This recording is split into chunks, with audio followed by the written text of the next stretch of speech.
Glória a Deus, aleluia. Quantos receberam já do Senhor nessa manhã? Glória ao Senhor. Existe uma fé, irmão, se assente. Existe uma fé que nos leva a viver o sobrenatural de Deus. E nós devemos buscar isso, porque nós não somos seres naturais meramente. Nós vivemos nesse mundo, mas nós não somos desse mundo. A nossa natureza é diferente. Nós somos como Cristo é. Tem um texto de Mateus, capítulo 14, versículos de 22 a 32, que diz assim: logo a seguir, compeliu Jesus os discípulos a embarcar e passar adiante dele para o outro lado. E os discípulos então foram num barquinho, entraram no barco e foram atravessar o mar da Galileia. Enquanto isso, diz o texto, ele, Jesus, despedia as multidões. Sabe, Jesus ele convive com as multidões, mas no final as multidões elas são despedidas. E Jesus ele vai sempre para a companhia daqueles que estão buscando por ele. E ali os discípulos estavam no mar e ele despedindo multidões. Vamos continuar no texto. E despedidas as multidões, subiu ao monte a fim de orar sozinho. Em caindo a tarde, lá estava ele, só. Entretanto, o barco já estava longe, a muitos estádios, a muitos quilômetros da terra, açoitado pelas ondas, porque o vento era contrário. Na quarta vigília da noite, foi Jesus ter com eles andando por sobre a água, sobre o mar. E os discípulos, ao verem-no andando sobre as águas, ficaram aterrados, aterrorizados e exclamavam: é um fantasma. E tomado de medo, gritaram. Mas Jesus imediatamente lhes disse: tende bom ânimo, sou eu, não temais. E respondendo Pedro, disse: se tu és Senhor, manda-me ter contigo por sobre as águas. E ele disse: vem. E Pedro, descendo do barco, andou por sobre as águas e foi ter com Jesus. Reparando, porém, na força do vento, teve medo e começou a submergir. Gritou: salva-me, salva-me, Senhor. E prontamente Jesus, estendendo a mão, tomou e disse: homem de pequena fé, por que duvidaste? Subindo ambos ao barco, cessou o vento, e os que estavam no barco o adoraram, dizendo: verdadeiramente, esse é o Filho de Deus. Quem crê nessa palavra diz amém.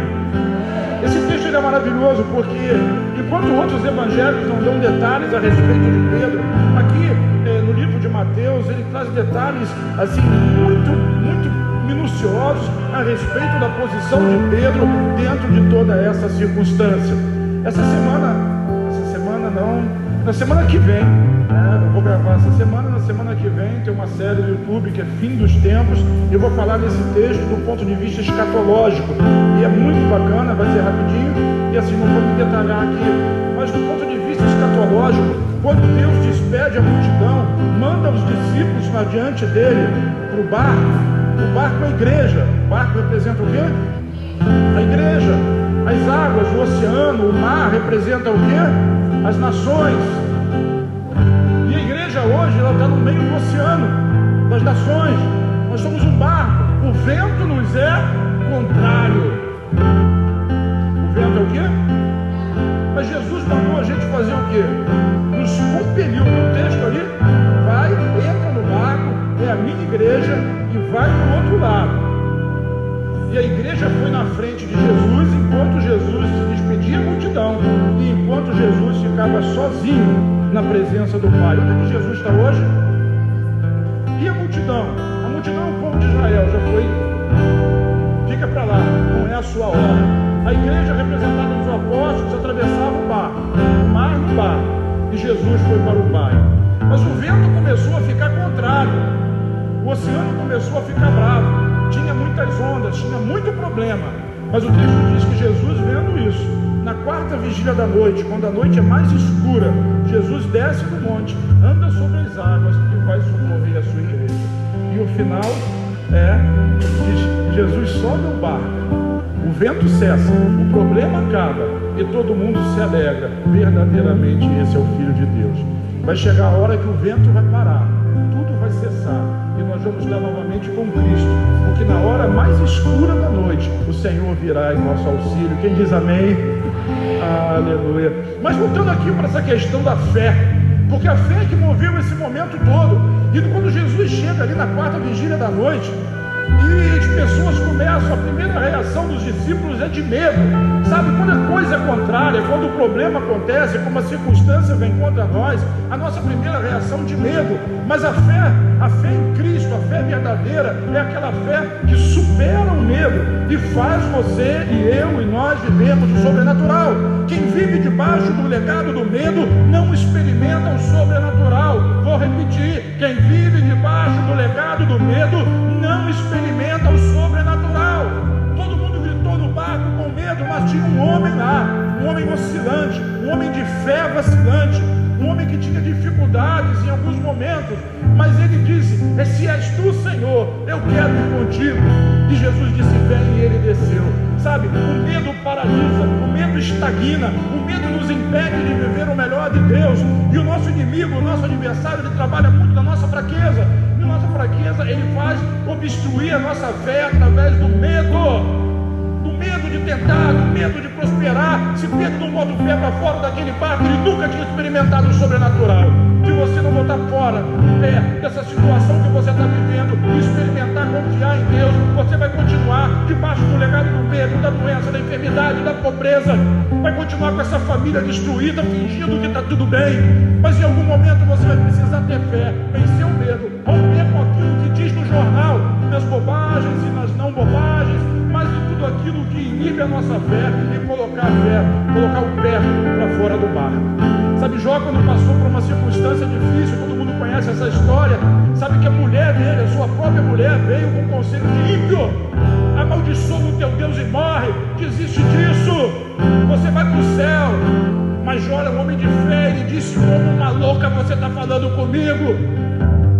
Deus me deu a vida, só Ele pode tirar a minha vida, eu não vou amaldiçoar Deus. E tu sabe muito bem o que aconteceu no final da história. Sabe, ele não deixou se levar pela situação, pela circunstância, nem pelo conselho da sua própria família, da sua própria esposa, mas ele manteve a fé firme no Senhor, e ele chegou do outro lado. Davi, quando tinha a perspectiva, sabe, às vezes a gente é assim, sobretudo pastores, às vezes pastores de igreja, a gente olha para a dificuldade, e ao invés de aproveitar a dificuldade e transformar ela numa oportunidade, a gente faz o contrário. A gente olha a oportunidade e transforma ela numa dificuldade. Eu não posso, é mais um, mas eu não tenho capacidade, a minha célula não consegue trazer mais um. Eu estou aqui tentando, e aquela oportunidade se transforma numa dificuldade. Eu não consigo ser dizimista, porque o dinheiro não dá. E você olha para uma oportunidade, sabe, entregar, fazer para Deus, contemplando Jesus, sempre é uma oportunidade, mas sempre o adversário vai colocar uma dificuldade. E aí está a diferença entre quem tem fé e quem não tem, entre quem vai caminhar sobre as águas e quem vai continuar dentro do barco. Todo mundo foi para o céu ali, todo mundo foi salvo, mas só um andou sobre as águas. Essa é a questão. Tinha uma multidão, mas Jesus só foi na casa de Zaqueu. Quem eu quero ser no meio da multidão? O que eu quero experimentar de Deus? Qual é a vida que eu quero ter? Qual o relacionamento que eu espero ter? É disso que eu estou falando. Davi foi enfrentar o gigante, e o próprio rei disse para ele: conselho de ímpio, você não pode lutar. Quantas vezes alguém disse que você não pode? Você não pode fazer isso, você não pode fazer aquilo, você não consegue fazer aquilo outro. E o conselho do ímpio estava ali desestimulando a fé daquele jovem, mas ele teve coragem, abriu mão das armaduras, das armas do seu rei, e disse: eu vou contra você, gigante, em nome do Senhor dos Exércitos, a quem você afrontou. Porque ele era um homem de fé, ele venceu o medo, era um homem de 3 metros de altura, e a coisa era muito feia, muito difícil, mas ele preferiu confiar no Senhor. Essa é a fé, diga: a fé que me faz viver o sobrenatural. Ela supera o medo, ela inibe o medo, ela acaba com o seu medo antes que o seu medo acabe com a sua fé. Quem está me entendendo diz amém. Eu não sei qual é o seu problema, não sei qual é a sua crise, mas eu quero dizer que a crise dos discípulos naquele dia, naquela madrugada, era uma tempestade que estava vindo contra o barco deles. E sabe o que Jesus fez? Sabe, você sabe, Jesus andou sobre a tempestade. Eu não sei qual é a sua crise, qual é a sua tempestade, mas o que eu sei é que Jesus anda sobre ela. Jesus pisa sobre ela. Jesus pisa sobre a pobreza, sobre a enfermidade. Jesus anda sobre os casamentos falidos, sobre as famílias destruídas. Jesus anda sobre o medo. Jesus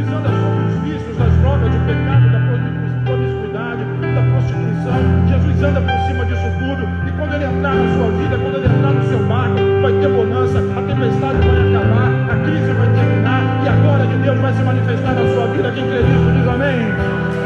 Amém, glória a Deus. Sempre aplaudir Jesus, aplaude com força. Agora, essa fé que te leva ao sobrenatural, ela precisa ter uma base. A base da fé é a palavra. Repete comigo. A Bíblia fala de dois tipos, tem duas traduções para a palavra. No grego, palavra. A palavra. Uma é logos. O verbo, no princípio era o logos, era o verbo estava com Deus e o verbo era Deus. Uma outra palavra para traduzir a palavra é rema. A palavra rema é aquela que você já conhece, que é a palavra viva de Deus. Quando Deus declara uma palavra rema sobre determinada pessoa, quando alguém ouve de Deus uma palavra rema, é aquela palavra que se transforma em poder, em atitude, em solução, em resposta, em milagre. Quando Jesus, por exemplo, disse: Lázaro, sai para fora. Lázaro estava morto há 4 dias, mas aquela palavra foi rema. Até os mortos ouviram a voz do Filho de Deus. A segunda vez, nós vamos ser arrebatados, mas quando ele vier a segunda vez, diz que os mortos com Cristo ressuscitarão primeiro, e todos aqueles que morreram com Cristo, desde o começo, desde Adão até o último que viveu antes da volta de Jesus, Jesus vai tocar a trombeta e todos os mortos vão ressuscitar, porque quando a palavra de Jesus declara algo, acontece. Sabe uma palavra que às vezes a gente vê na igreja e fica viajando no celular, mas uma palavra de Deus, às vezes a gente perde a visitação, a gente perde a contemplação, porque a gente deixa escapar aquela palavra. Eu podia me delongar, mas Pedro andou sobre as águas. Mas Pedro andou sobre as águas por quê? Porque num determinado momento Jesus disse: vem. Pedro andou sobre as águas. Pergunta para quem está do seu lado: Pedro andou sobre as águas? Fisicamente andou, mas pela fé. Pedro andou sobre as palavras de Jesus. É assim que nós nos movemos, é assim que nós andamos. O mundo diz aí: vai morrer, e nós dizemos: vai viver. O mundo diz: vai falir, nós dizemos: vai prosperar. E por quê? Porque a palavra de Deus diz isso. Eu estava ontem lá conversando com a família do Mariano, e a dona Nilce, a irmã Nilce, ela só fala de doença e de enfermidade. Porque morreu, porque está com câncer, porque está com isso, porque está com aquilo, porque está com aquilo outro. Eu falei: que conversa torta. Aí eu tentei completar, parar aquele negócio no meio e falei assim: e quais são os planos de vocês para o futuro? Será que é sepultura só? Nós não esperamos a morte, nós esperamos a volta de Jesus. Será que é tão difícil entender isso? Aí mais tarde eu fui encontrar com ele. Aí eu disse: a Bíblia diz que a vida do homem é 70 anos, ele vai fazer 70, né? E o resto é canseiro e enfado. E eu falei para ele outra polêmica do texto de Isaías 40:31: aqueles que esperam no Senhor renovarão as suas forças, voarão com asas como águias, caminharão, não se cansarão. Porque essa é a promessa, essa é a palavra, é essa palavra que eu ando sobre ela. Eu não ando debaixo do legado da enfermidade, do medo e da morte, eu ando sobre a palavra de Jesus. Tá calor, não, a gente não tem um cristão.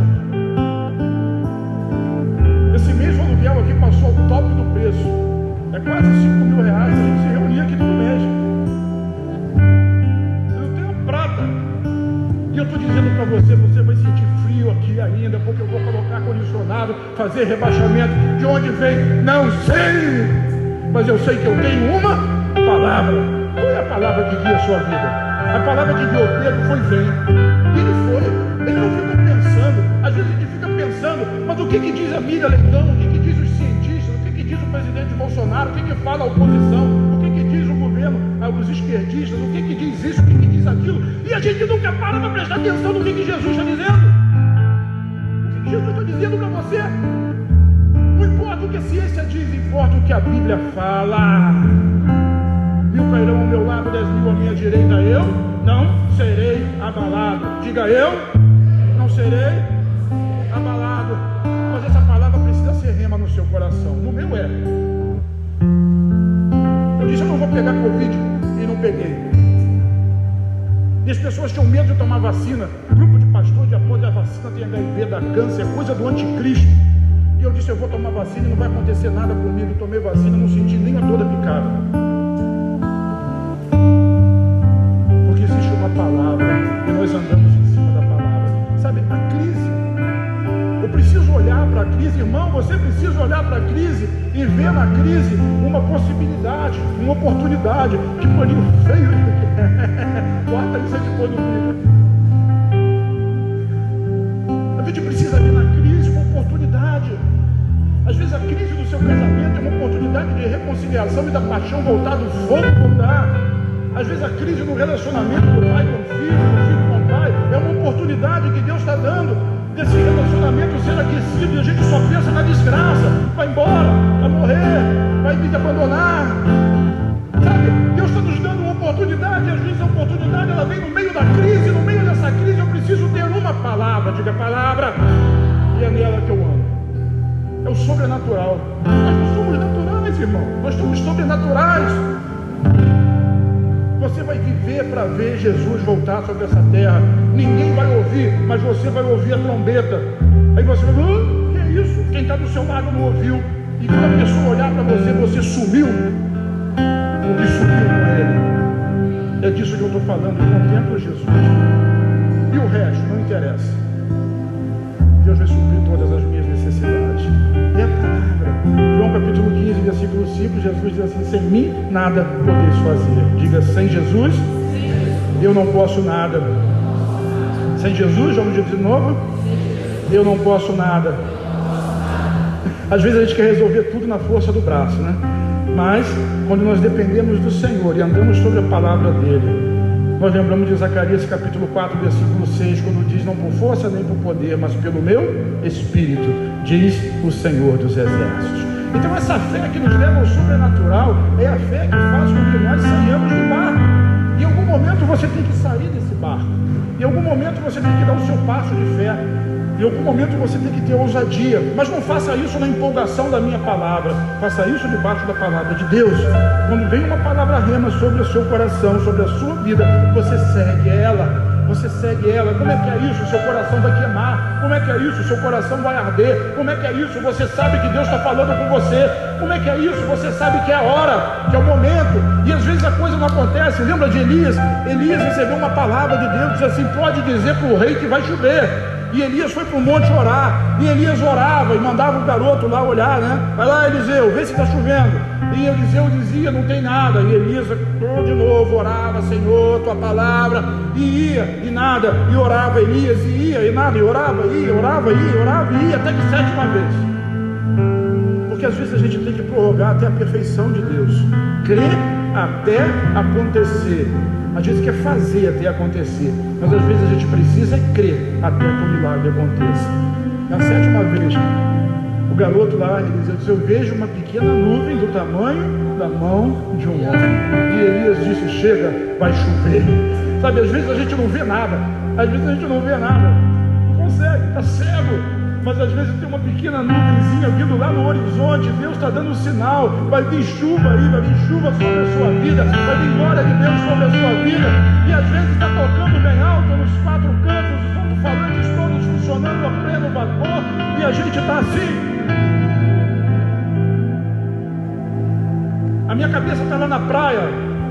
Se tivesse desfile, então eu estivesse lá no desfile da escola de samba, ou no bloco. E a gente está com o ouvido tapado. Que essa manhã seja dia de ouvidos destapados e de olhos abertos para a glória do nome do Senhor Jesus. Mateus 14, 29 diz assim: Pedro, descendo do barco, andou por sobre as águas e foi ter com Jesus. O que Pedro fez? Diga, andou sobre as águas. Ele andou sobre a palavra de Jesus. E isso significou que ele podia pairar, ele podia boiar, ele podia pisar nas águas, e isso não fazia com que ele se afogasse. Mas a grande questão é que nós sabemos que Pedro acabou afundando, mas ele afundou porque ele tirou o foco. Não tire o seu foco de Jesus.